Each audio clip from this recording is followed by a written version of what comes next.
We're live. It's that time of the week, our favorite time of the week, with Will Leach, Mindstate Marketing Hour. Will, how are you, brother? This has been a great week here in Dallas, Texas. Lots is going on. We actually have, did you know that I think we have the Country Music Awards happening right down the street from my house today. So traffic is blocked. I'm forced to stay in the house, but that's okay. We get some tax revenue out of the deal. How are you today, Steve? I'm doing good. Excited to have a conversation with Yeah. my wingman, or no, I'm your wingman. Anyway, We're co-pilots. we're co-pilots, and we're going to run the intro. It's the Mindstate Marketing Hour with Will Leach. He's our favorite scientist. He wears a leather jacket. He doesn't ride a motorcycle. And today's topic is how to use scarcity effect to boost your advertising results. So turning that music off. It usually fades out, but that's a problem with amateur studio manager like me. There's nothing amateur about you, Steve. You just have your own way of doing things. Don't I? Yeah. Yeah. Mindstate Marketing Hour revolves around this book, Marketing to Mind States. That's why we're all here. If you don't have this book and you like creating content and working to get more folks, there's an issue. Your one size fits all content. If you read this book, then you'll understand why all these big brands reach out to our man, Will Leach, to help them get their content dialed in for the state of mind that folks tee up in when they're considering the solution that your product offers or your service offers in that moment of their life. Marketing Mind State. That's Get right. it. That's what we do here. You can get this where? Like Amazon, Barnes and Nobles, Walmart.com, all these places. It's all over the place. So I hear. the used bookstores, wherever. I will say this, I don't know if you've had this with your book, Steve, but I was looking the other day and I saw my book on eBay, which is kind of makes you feel a little bit bad because it's an autographed book. So I signed the book for somebody at some point, and then I was on eBay. And it makes you happy at the same time. You're like, man, really? Somebody wants to sell my book on eBay? I can't believe you're saying this because remember last week I was in Park City, Utah, right? Yeah, sure. We're having a mastermind, and one of the guys in the mastermind, he's got my book sitting over there, right? He read the book, he had underlined it. He had all these cool things in there and he wanted to talk about it. And that book's sitting over there. And I thought, you know what? I'm going to sign that book because he bought it. So I open it up and it says, Dear Jay, you bought it used and Jay sold it on the black market. Yeah. Come on. Wasn't it? You guys out there, I totally get it, but just think about from the author's point of view, how that makes them feel. It's just, there's something weird about that feeling that somebody else is monetizing your book and they don't care enough about your signature to even keep it in a box somewhere. Yeah. Yeah. That was so funny. I laughed so loud about that. That was just precious. It's the Mindstate Marketing Hour where you're going to learn how to use science to connect with your clients. This is a human understanding model. And today's topic is about FOMO, which is, in the scientific world, the scarcity effect. And why does it work? Why does FOMO work? Yeah. So, I've been going down the last couple of weeks, when we do our one-on-one shows, talking about some very simple concepts that marketers use all the time, but they may not know how to use the concept correctly, or they're limiting themselves. So we already did one on social proof. And then today, let's talk a little bit about scarcity effect or fear of missing out, the FOMO effect. Here's this kind of weird thing that we do as people is that we actually place value on things that we believe are scarce or rare. Now, if you think of that from a logical perspective, that doesn't make a lot of sense. Like my book, Steve, is the same book, whether or not I have made it available for a limited time only or a limited quantity. It's the same words, it's the same paper, it's the same size, it has the same concepts in it. However, when you say or you tell people that this product, this service, this offer is limited or scarce in some way, it actually creates an added value to people. People assign greater value to things, which doesn't make a lot of rational sense, but it makes a lot of emotional sense. And so we use this idea of FOMO a lot in marketing.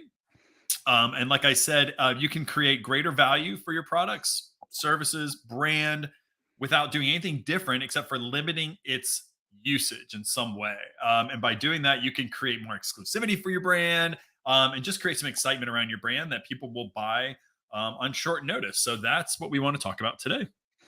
Yeah. So our guest last week, RT Custer, his company, his watch company, those are limited, scarce Mhm. pocket watches that they make into that were made back in the day, but aren't made anymore. And so that was like a great example of item that is really valuable and unique, one of a kind, and it's scarce. So you know that the Mhm. value of those are not going to go down. Yep. And yeah, like I said, and even though you could make the rational choice, well, a watch is a watch. True, the mechanics of any watch kind of work the same, but there's a greater value when you could say, I have a one of a kind watch, a Mhm. unique watch. So yeah, that's what we're going to talk about today. This idea of scarcity effect, and what I will talk about is there are many, many different kinds of scarcity effect. The one that we traditionally use a lot is overused, and I'll tell you an example when we get there. But first one, I guess, is something called flash sales. Have you ever heard of flash sales there, Steve? Yeah, had me at Flash, but Yeah. then sales. That's right. So flash sales are when somebody reaches out to you and they say, hey, this sale, it's a last minute kind of deal, and this product is available for a very short amount of time. So I am fascinated right now, Steve, with eating. I don't know if you know this. I'm eating a lot of meals. I'm eating up to 5 meals. I've been experimenting with this thing, right? I used to go down to 2 meals. I would fast, things like that. And what I started doing was saying, I wonder how I would feel if I overate. Now I try to eat good, healthy things, but what I do, and I actually feel better. I'm bulking up a little bit. I look a little bit better, and I found this company called Redcon. So the problem with eating 5 meals is, oh, you're a smaller guy like me. Like your belly gets full, and sometimes I just can't put any more food in there. I just don't want to eat anymore. Or it's kind of hard to eat 5 meals, even if they're smaller portions. So Redcon is a company that in the sports nutrition space, and they actually have these meal replacements called MRE, meal replacements. It reminded me of my military days. And so what you do is you put this little shake, you create a shake and it's got great vitamins and minerals, but really does, it fills you up. So it's not just a protein shake, but it has a lot of protein in it. It's got like oats and things like that. So it fills you up. Now, that doesn't really matter a whole lot in this idea of a flash sale, but here's what they do every day. I get an email. It seems like they get every day. I get an email that says, for only 2 hours, we're running a sale today, starting at 2 o'clock. And they'll send this email at like 12:30. So it gives you basically an hour and a half. It says, at 2 to 4, we have this sale. Today's the only day we're going to put these two products on sale. Go get it. That's an example of a flash sale. Something you're not expecting. They put it on you put it on flash sale immediately, but you got to keep that moment has to be kind of sudden, and it has to be a limited amount of time for a flash sale to work. No, you're reminding me of a guy had on my podcast. He owns a company called Deadline Funnels, and it's how to boost sales in your email campaigns by taking advantage of the scarcity effect in many ways. Yeah. And he's Okay. just got a really cool software that helps you manage the countdowns and make it legitimate for everyone. And so when you said that email from what do you call it? Your mini meal, Oh yeah. not MINEI, but MR. anyway, Yeah. yeah, MRE. Yeah. Meal yeah. replacements. Yeah. Yeah. But that's probably they're using a version of what's called deadline funnels. Yeah, I bet they are. And we ought to probably go back because after all of these different types of scarcity effect or FOMOs, should bring them back up, because I wonder if they do. Because there's, like I said, I think a lot of people just get into this the state of, okay, we have a sale for the next week, but that's only one form of scarcity effect. So if you can bundle these things together in a smart way, and I'll tell you some ways not to do it towards the end of the show. Yeah, you can create a really effective sales strategy that gets people, really what it does, right, Steve, is it gets somebody who really considers your product. They want to buy it, but maybe I'll do it tomorrow. It gets them to purchase the product. So it's Mhm. not manipulative, and very often what it really does is it gets somebody from considering to buying to actually buying. It's that fear of missing out. It creates that kind of urgency, and that's what you need in sales: urgency. And it's worked on me many times. Yeah, it does. Psychology. Countdown timers. The next one is a countdown timer. So, do you know that if you add a countdown timer onto a product page, instead of just showing the end date of when the sale is over, it actually creates tension. That, remember MacGyver and all those shows, right? When we're growing up in the day, and all of a sudden there's the bomb, and the bomb is like at 1 minute, and the person's like, and you can get the tension. It feels more tense because there's actually the countdown timer.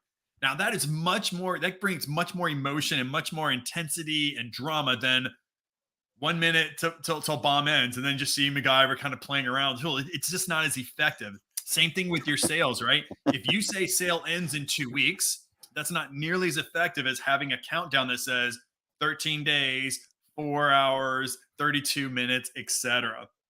So that's why you got to be careful, or that's why you want to start using more of these countdown timers when you can. So Angela Burns is asking, is there a such thing as too many flash sales for a brand in a set time? Yeah, I love it, love it, love it, because that is going to be one of the warnings I give Angela towards the back of the show. So there is, and I'm going to tell you, I'll spill the beans right now. I don't know the exact number. I will tell you that when I get my flash sale every single day from Redcon, I Mhm. realize that there really isn't a flash sale, because I'll get the exact same sale, or I'll get a sale in the next day anyways. And even if, here's what happens when you do it every day, my assumption after the third or fourth day in a row, that even if you didn't have the product that I really want, I'll call you up and say, hey, I'm willing to buy. I will send you an email. I'm willing to buy, but I want the 2-for-1 offer, and they'll give it to me, because it just feels out of desperation. So I don't know what that number is. I can tell you once a day is not good. The more you overuse flash sales, this happens in coupons all the time. That if you're driving sales through coupons all the time, you condition your customer to think that I'll just wait for a coupon to come. That's why you can't do it that often. And when I'm thinking of like in the casino, you're playing the slots, Yeah. and when you hit, it's like a flash sale, Mhm. and it's designed to be super random, so you never know when you're going to hit. So you just sit there and you continue to stay engaged until hoping that some point it hits. And same with the flash sale. I think that if they happen on a random way, maybe you can't wait until it's available. So you're going to go ahead and take advantage of it now because you don't know when the next one will be. That's exactly right. Random makes a lot of sense neurologically, for sure. Mhm. Limited time offers. Yep. This is the one that we most often use in marketing. It's that, this offer is available for until April 1st. So you just put a date on the clock, or date on the calendar, and say, this offer is available for a limited amount of time. There's nothing special or sexy about it. But and I guess it's not as effective as that actual countdown.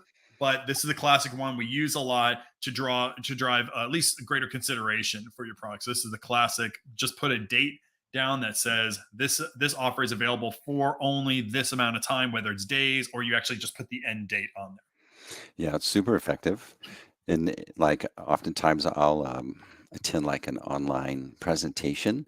And then during that presentation, there. Mhm. specifically for that presentation, a limited time promotion, Yes. as on behalf or as like an endorsement of the company that hosted you. So like Mhm. my guest, Deadline Funnel guest, he had a limited time offer or promo for the audience that listened to that. They had a unique link just for that presentation. Yeah, you reminded me when I was in a conference years ago where the speaker, he had a 45-minute session, and about 20 minutes into the session, he said, hey, and we're going to have an offer that's only available to you guys in this audience. And after my session, I'll have it for a half hour. You can buy this package of books and everything else. And what I heard and so then he goes in and he tells, he goes on through his speech, really compelling speech. And he said, and at the very end of the speech, he says, and guys, at the back of the tables are these book bundles that I have, and it's only going to be discounted for this group of people right here. And we're going to have it for the next half hour after that, or until supplies last, which we'll talk about in a second. And then it's over. Steve, I'm not kidding you, when people got up and almost rushed to the back of the table because there was that desire of, oh my gosh, I'm fear of missing out. It's so kind of, you're already in the moment. You're emotionally, excited about the speaker. He's telling you these concepts. It was so well done. Hundreds and hundreds of dollars, maybe thousands. I can tell you $1,000 were bought of books because he did that. So limited time offer. It was right after a speech is when he did it. It was great. He was taking advantage of another principle. When you see your peer group want to take advantage of that, then you feel more like, okay, these people are doing it, then I feel better about it, even if I might have been not going to do it. Yeah. Or maybe even competitors, right? Like your peer group are oftentimes your competitors, whether you know or not. Maybe it's like, man, what if they get to do, they can do something I don't know how to do. No, that's a great point. Limited stock. Yeah, this is the classic one that people forget about, actually, especially in the services business, but you could still kind of get away with this. It's when you say, while supplies last, right? Or, we only generated, 200 of these. After that, it's gone. We won't manufacture them again. So when you want to use a limited stock, while supplies last, especially if you have a countdown of some kind, to saying, you manufactured 1,000 of these, or you're going to offer only 100 of these meetings, and that's it. We do that in the services space. Like, hey, I'm opening up my calendar for the first 10 for only 10 meetings. After that, my calendar's locked up for the month. That's an example of a limited stock, a limited a number of appointments, a limited number of manufactured goods, or whatever, is a good way of creating that scarcity. So consider using limited stocks in your strategies as well. Yeah, I'm wondering on some ideas. I guess you could do like, look, I only have a limited bandwidth here, so I'll offer this special for only the first 5 people. That would be a good way to have a limited stock if you were in a service-based business as well. Yeah, I've used it before, and it is true. Like, my calendar is not just open. I'm just not sitting there every day waiting for people to do it. So we've used that before and said, you know what, I could probably bring in 5, and we actually even create a new calendar invite just for those 5. So like, it's 5 people, there's 5 block openings, and then whoever gets those openings, it's theirs. So we've done that before, and it's pretty effective. If you want to use, if time or your brain is kind of your product, it's a good way of doing that. Only don't say you can contact me in the next 2 weeks. Just say, I only have 5 appointment availabilities. Hopefully you can get one of those. Yeah, and then after that you'll be on a wait list though. But who knows when, yeah. I like that. Wait lists are cool. Limited quantities and product drops. Yeah, this is one. I know it sounds similar, but it's probably not as similar as you may think. And the idea of what we just talked about, what this is when you say limit 6 per customer, limit 4 per customer. There's some great researchers done. I'm thinking it was back in the late 80s. I should know this. I teach it to my students, but there's been experiments in grocery stores. It happens a lot in grocery stores where the idea was there was a condition where it said limit 6 jars of jelly per customer. And the average number of jars that people bought with that sign was 8. So, right. And so realize, guys, that in retail, in almost all cases, whenever you see limited 2 gallons this per purchase, they are not going to tend to tell you to leave the line if you have more than 2. It is a marketing ploy that they're trying to get product off the shelf. So they're telling you limited quantities per customer. And what happens is, most people, if you're not this person, you're a good-hearted person. Most people go, oh my gosh, if there's only 2, I better pick up 4. And then they just go and do it, and nobody ever says a word to them. Now, there are some times where it doesn't work. I think the baby formula truly was a year ago, Steve, it may even still be happening. That truly was a product shortage, and then they locked up that stuff. But most of the time, when you see anything in a grocery store and retail that's telling you to limit the quantities, they actually know that you want more, and they will let you buy more at that discounted price. Funny. I always like, two for $1 or whatever, and I always just get one. So at 50%, 50 cents, right? And every once in a while I'll say, no, you have to get two to get that No. price. But Listen, that 17-year-old clerk doesn't want any hassle from you. I'm telling you that much. They're just like, man, I'm just looking for my break. They don't want to deal with the hassle.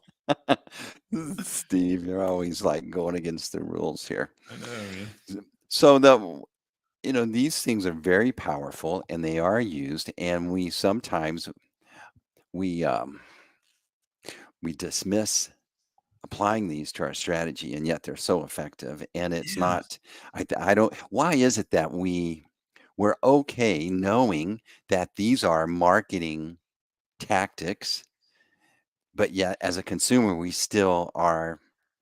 not offended by them? Yeah. I just, a similar question was asked at a conference one time. And what the person on stage said was this. He said, even though we talk about these things in a rational sense right now, in reality, when these things are happening so fast, these offers, that you don't even think about them. You're not really thinking about these offers. Very, very, very, very rarely are you thinking about these offers. So the reason why we got to think about that is that in marketing, sometimes we're so into it ourselves. It's my business, and you start thinking to yourself, "Oh my gosh, I'm overusing this one, or I used that offer before, and it really didn't. It feels like it's been overused." You got to realize you think about your business much more than anyone else ever thinks about your business, and so you limit yourself sometimes of not using these things because you feel like you've used them or it's overdone. Now, like I said, Redcon, I love this brand. I hope maybe they'll sponsor our show one day. But dude, I can't get it every day at the same No. time. Come on, man. But that is a little bit overdoing it. But these things your customers generally don't know. And I always think about this too, Steve, right?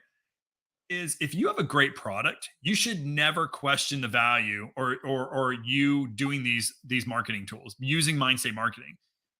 If you have a good value that benefits others, why wouldn't you get that product into people's lives? Like it's the right thing to do, in fact. So don't be overwhelmed by these things. Don't get thinking that they're overused or manipulative. If you have a good product, now if you have a bad product and you're trying to manipulate people, that's not the right thing to do, and you're gonna be punished for that in the future. So I'm wondering, what you guys think out in the audience, Angela and the rest of you. What do you think? Why do you think that these are not so offensive to us, and yet we're familiar with them? We see them all the time in many ways, but yet they're effective. But why do we not rebel against them? Maybe is it because we want the special? Maybe we want to feel special because Maybe, yeah, maybe that exclusive product drop, that this yeah. one design was only, it's exclusive for my loyal customers, makes you feel pretty special, right? And don't we all want to feel a little bit special in a world that everyone feels pretty, you know, they have a lot of homogeneity, right? Everyone feels Yeah. kind of vanilla in Yeah. many cases. All right. So you've said this term, velocity of new users. Yeah, I should have simplified that a little bit. You Where, actually said it, Steve, right? yeah. It's telling people, a lot of people want this product. It's social proof. That's all this is that you say that we have much more demand than we ever thought we would, right? It's when you're saying that you have a bunch of new users, that when you talk about the numbers of people that are using it, like you said, when people get up out of their seats to go to the back of the conference to go buy the books, that act of seeing so many people taking an action provides this tension of, oh my gosh, they're going to get something that I don't have. That makes it more scarce. I want that. So when you tell people that, we weren't expecting this type of demand, we didn't manufacture enough, all those types of things, demand was higher than expected. We've seen that before in a lot of different marketing things. Showing that there's a bunch of new users, there's a lot of momentum for your brand and momentum for your products. That creates scarcity. That creates a fear of missing out. I've also seen those things on the website says, this guy just signed up 1 hour ago. You seen those little pop-ups over here, and it's like, oh my Yeah. gosh, everybody's signing up. Yep. Well, That's a really great one. Yeah. Especially when they tell you the time. Have you ever seen when they're time stamped? mhm. This person at 12:48, you're like, oh my gosh, that was only like 35 minutes ago. What were they seeing? Yeah. Yeah. I like when they do that. So you've got this cart reservation. Yeah, and this is the kind of one that we forget about sometimes if we're in e-retail, I guess, like or kind of online retail. A cart reservation is when you allow people to take a product, drop it in their cart for a limited amount of time. So it's kind of like when you save a hotel room and they say, "Hey, this room is going to be saved for the next hour or the next day." Like airlines do this a lot. You can reserve something, but it's only for a limited amount of time, and then it's going to jump out of your basket. So the reason why they're doing that has very little. I mean, if certainly there's an idea that people want to, they're going to reserve a seat for you on an airline, and they're not going to let you just keep reserving seats without buying, right? So there is some kind of real reason to do that. But really, what they're trying to do is what they're trying to do is get you confirmed. Like, I have confirmation, I bought this product by putting it in my basket, but we're going to take it away from you. You know what that's called, Steve? It's called loss aversion. We talk about it in my book. We value things that we're about to lose more so than their original value. So even if you just put something into a cart, you didn't buy it yet, you put it into a cart, but if I tell you that I'm going to take that away from you, you already have that, you already assign value to it because it's yours. You put it in your cart. So the fact that I'm going to take something from you creates greater urgency to buy that as well. So that's why when hotels say you can reserve this for one day, you can reserve this seat for and an airplane, you can reserve it for a couple of days before we let it go. It's not just them opening it up, because there's lots of airlines, there's lots of hotel rooms that they can open up. What they're trying to do is they know that if you put it in your basket, it almost feels like it's yours, and they're going to take away that thing from you. So Angela Burns, she said, I think feeling special and also feeling like a mastermind as a customer when we were asking about, why do some of these things continue to work for us, even though we're aware of them. And Mhm. so she's saying, also feel like a mastermind as a customer. Link, I've conquered Game of Thrones thinking. Yeah, I totally get that. Especially there are people out there, and there used to be shows on, I think on TLC, these the coupon like masters, right? And Mm, they can get entire hundreds of dollars worth of products for like 20 cents, right? And they know the coupons.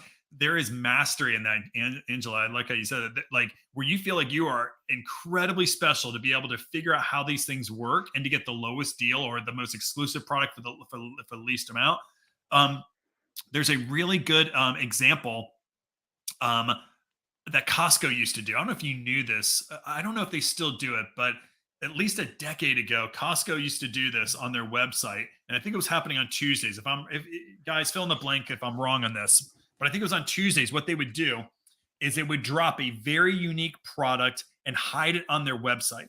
So it could be something outrageous, like a 3 carat diamond ring, but it may be sitting somewhere in the food section of a Costco website. They would bury it, but there got to be this game because they would do it at the same time every week, and they would take something that's very kind of not very many quantities of it, they drop it on there, and they'd give it for a very low price. And what they would do is word got out to what they would do, where people at Tuesday mornings would um, jump online and try to figure it out, find this thing. And once they found it, they were the winners. They conquered Costco. And so it became this huge game where, I mean, imagine thousands of people on Tuesdays were coming to Costco's website trying to find this. They're playing this game to find this item. Vast majority of people never found the item, they gave up. But in the meantime, they had you going to their website, scanning products in all these different categories. Like, how brilliant is that? All they were really trying to do is fear of missing out. You have a very limited amount of time before all these things are sold, and it's here somewhere, and it's at a low price. You should go look for it. It became a game for years. They may still do it. In fact, it's kind of a cool marketing tactic that they use. There are mavens that are on YouTube that tell you what you should be buying at Costco this week. Oh, really? Yeah, so they're like Love it. that mastermind or that expert that Yeah, I you're love you it. were you were talking about, and they'll go, okay, so I studied all this, and these are the things that you need to hurry and get over and do. So they're getting YouTube views, getting ad revenue, but coaching you as a maven on an expert of the Costco inventory and what you should take I advantage of love it. this week. I love it.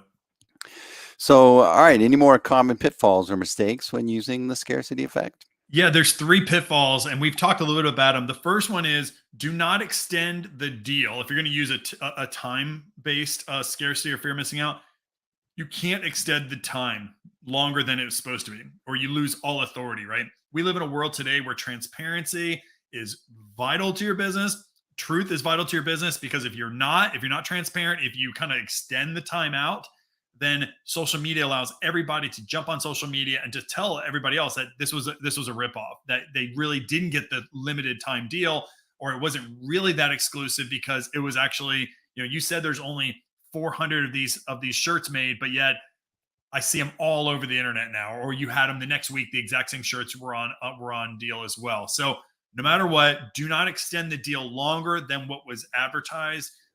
It's really, really under no circumstances should you extend it. The second thing would be you can't use it all the time. And this is what the Redcon thing. You can't use scarcity marketing tactics too often. Andre, you said this, right? Or we talked about this, that if it comes every day, if something's scarce every day, then it's not scarce at all, because I know I can get the same thing the next day. So don't overuse scarcity. Now, I think you could probably mix and match some of this stuff, no doubt about it. Sometimes you can have a sale for a limited amount of time, or sometimes only while supplies last, or maybe it's an exclusive deal just for your loyal customers. So there's other ways you can do this. So you can always have scarcity built into your sales strategy, but don't overdo it. Like I said, every day I get a 2-hour flash sale from this. I've been with them now for 2 weeks and I love them, but it's kind of silly. It doesn't feel very exclusive at all. And then the one that I shouldn't have to say, but we do have to say anyways, is don't exaggerate your offer. Don't exaggerate the availability. Don't exaggerate the amount of demand. Don't lie. Basically, don't lie to your customer. It sounds stupid to have to say that, but people do. We live in a world where brands overpromise all the time. So don't exaggerate your offer, because if you say that this is very exclusive, or the quality for this limited time product, there was a special quality to it, and then when they get that, it's no different than what the other t-shirts that you sell, or the other shirts, or the products that you sell, then it doesn't create exclusivity. It just seems like you lied to them. So don't exaggerate your offer. Don't exaggerate the availability. Okay.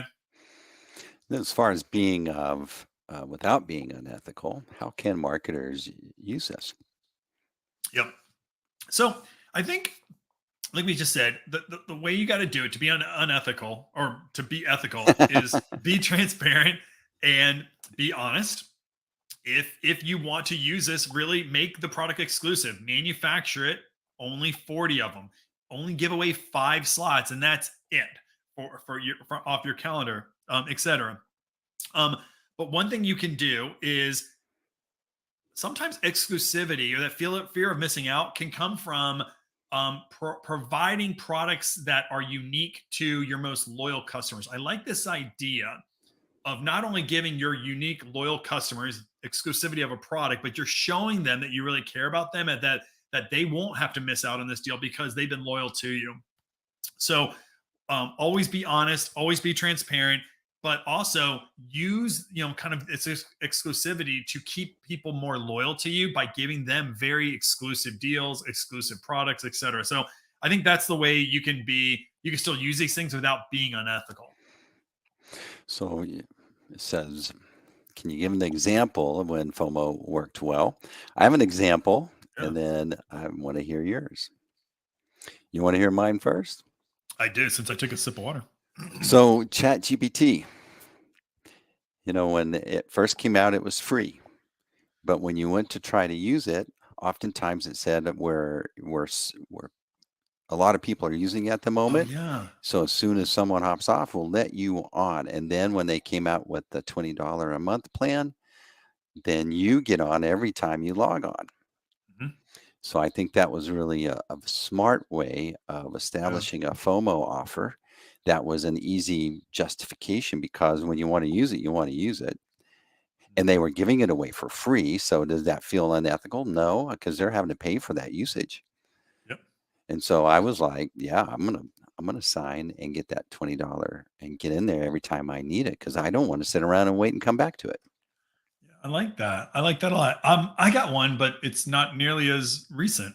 But I always thought this was a cool example of fear of missing out. It was something that Snapchat did years ago. I think it was maybe 5, 6 years ago, maybe longer. What they did was they created these eyeglasses that could take 20 or 10-second videos. I think it was 10 seconds or something like that. Um, and they would only sell these glasses in vending machines that they owned, and they would take these vending machines and move them every day. So they had this fear of missing out because all of a sudden a vending machine may show up in your subway station or on a random road that you're on, but then it became very apparent that this was going to be gone in less than a day. So you could only get them exclusively through these vending machines, and those vending machines moved around daily, and so that created this fear of missing out. You pretty much had to buy right then, or you may not ever see a vending machine again. So I always thought that was a really good use of that fear of missing out. Excellent conversation. Excellent conversation here, Will. I was just trying to think of something cute to say about missing out on our award-winning podcast, but actually, so Will's going to be on the road here coming up Yeah. for several episodes, and we'll be running some past shows that were really popular. So if you missed out on those previous shows, your chance is coming up. We'll run at the same time. It'd be the same two bald-headed guys on here talking about some great topics. Where are you going, Will? Why are you all of a sudden you're just like Mr. Popular? Yeah. So I've got some trainings coming up where I'm going to do some workshops for clients of mine. And then so Steve, you may not believe this, but I'm getting old. I'm getting older. And so we have a very a big special vacation for my high school friends. A bunch of us are turning 50 years old. And so we're all turning a little bit older. And we're going to go on a cruise, and we're going to go down all throughout, all those islands down there in the Caribbean. So yeah, I'm going to go do some vacation as well. So we're gone for the next 3 weeks, everybody. But we do have our best shows, most popular shows, the shows that get downloaded the most. So we want you to come and watch the show. It'll feel live, and we're going to be talking about great things. Will, this is always a good conversation. If you don't have Will's book, you need to get it. Marketing Mind States. It's how to tee up your content in the right state for the right state of mind. And Will, if someone wants to work with you, they need you to look over their shoulder. What's the limited time offer that you have? Only for a limited time only. Yeah. You can work with Will Leach at the mindstategroup.com. So go www.mindstategroup.com. You can learn more about our products, our services, and how we can help you make much more money by using marketing that fits all of your customers. Not one size fits all. It fits their psychological mind state. So mindstategroup.com. All right. It's been a good show, Will. So I'm going to roll us out here. Hey, we're a podcast. You can listen to them on all of these stations. And then also we have a YouTube channel that you can like and subscribe. Thank you to all the folks that have chipped in today. We appreciate your questions and comments, and we look forward to hearing more from you.